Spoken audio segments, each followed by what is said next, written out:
Absolutely you do. Okay. Hey, CloudBlog is here with Daryl Plummer. Daryl is a research fellow, a vice president at Gartner. He's been at Gartner for how long now, Daryl? About 15 years. 15 years. It's amazing. And we're here at Symposium in Orlando, Florida. It's great weather. We're out of the sun, which is a good thing. And we'd like to talk to Daryl about what is going on at Symposium, what he sees the trends that are coming up with, and what he's going to talk about in his sessions. Well, we got a pretty big symposium this year, about 8,000 people attending, and we have got a lot of focus on cloud computing, as you would guess.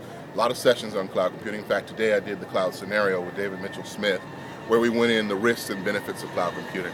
But beyond that, what we're seeing is a combination of trends that are driving people ahead over the next few years. That would include cloud, mobile, social, pattern-based strategy, and the collective community of all of us working together. Now we're taking that kind of research and we're starting to talk about what happens when all of those things come together. How do people really begin to change their businesses and transform the nature of what they do? Add to that something like context-aware computing, where people are starting to say, what's the who, what, when, where, and how about everything that we do? And how do we leverage that for greater advantage? And all of a sudden, some pretty new trends are coming out of it. People are taking control of their own work. Technologists are having to keep up with that. And the IT department is in a position now to become more important than ever before if it adopts, a visionary, sort of an innovative style of approach with the business units. So that's the kind of thing we're seeing. It's because of the collective of all these things coming together. You had a quote, maybe it was 8-9 months ago, you said something about IT must do something or it will die. What, do you remember that, what you said there, or what was that? Well, IT must become relevant to the business or it will die. I mean, there are a lot of trends you can follow. When you think about budgets in IT, 2 to 4% growth over the last 5 or 6 years, that's such lackluster growth. It's mostly a decline. We also see IT departments shrinking. The number of people in IT is going down. We see the relevance of IT projects shrinking as business units begin to bypass IT, to go out and get things like software as a service from the cloud. Those kind of trends don't speak well for IT's future. And you say, well, why is that happening? Well, it's simply this. The business doesn't trust IT to deliver the kind of value it requires to succeed. IT, however, is still extremely essential to the future of business. IT must broker access to the cloud. IT must begin to help vet services and help become the thing that drives the business decision around using technology in a way that is useful to the business. If it can't do that, it'll continue to decline, and that's not what we want to see. So what should they do? What are the 3 things that IT needs to do to get relevant? 3 things that IT needs to do. First, stop saying no as your first answer to everything. Oddly enough, in the last 15 years, IT has not introduced any of the major technology innovations that businesses use today. And it's worse than that, IT fought against every last one of them and lost. Why? They are always on the wrong side of the equation because IT is about keeping things running the way they've been running. And innovations represent risk, security risk, risk of failure, risk of losing a job. But that doesn't fly anymore. We're in the 21st century now. The consumer is taking control of the use of technology.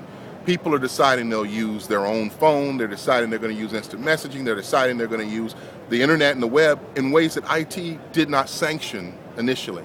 And IT wants control to keep things safe, to keep things performing.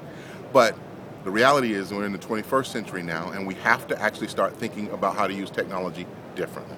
So, you talked about context aware, and that's basically location services, right? Well, it's not just location services, but location services are central to it. I said before the who, what, where, when, and how. Who are you? Who are you working with? Where are you doing it? When are you doing it, and why? Those are issues that we don't usually track in technology. They just are after effects or side effects of what we do. Now they're becoming central to the use of technology. Location will give us information about what we can do and who we can do. We've got customers in the medical field, for instance, that use context-aware computing and unified communications to decide which surgical team is going to actually do a heart transplant at which hospital, and they get the people and the organ and the patient there all at the same time, all through that kind of technology. And IT will get out of the way of saving the life, right? IT has to get out of the way because it can't keep up with that kind of on-demand need, right? The only thing that can happen is you have the information that's given in real-time flow for the people who need it in the place they need it, and let them go. You said that there are three things that IT has to do, and one of them is stop saying no. What are the other two? Absolutely. The second thing is that IT has to become a broker. IT must stand between the business unit and providers of technology so that IT can do things like say, well, we heard you're using SaaS. We're not going to tell you to stop using it. Instead, what we're going to do is we're going to actually tell you what we learned in vetting that provider. What we learned about their partners who can help you integrate that with other services you might use, and what we can do to help integrate what we do with that service. We're going to be the ones that help you through things, so next time you need to make a decision, you'll come to us first. You won't bypass us. So that's the second thing. The third thing that IT's got to recognize is that technology for the sake of technology is not a good thing. One of the funny things that I see happening right now, there's a war going on in the world about Android phones like the HTC Evo and iPhones. Well, the HTC Evo represents the techie view of the world. I can overclock my CPU.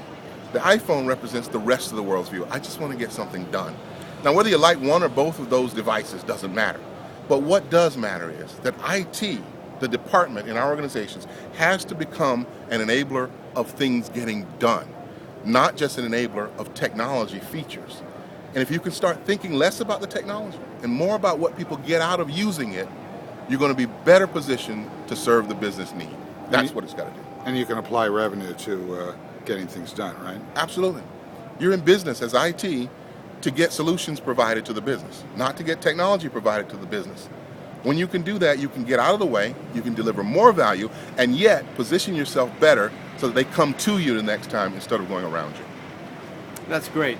So we're here at Gartner Symposium. It's the 20th anniversary. Congratulations on 20 years of one conference is a pretty amazing feat.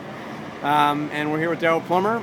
Thank you very much, Daryl. It's always a pleasure to talk to you. Oh, thanks very much for having me.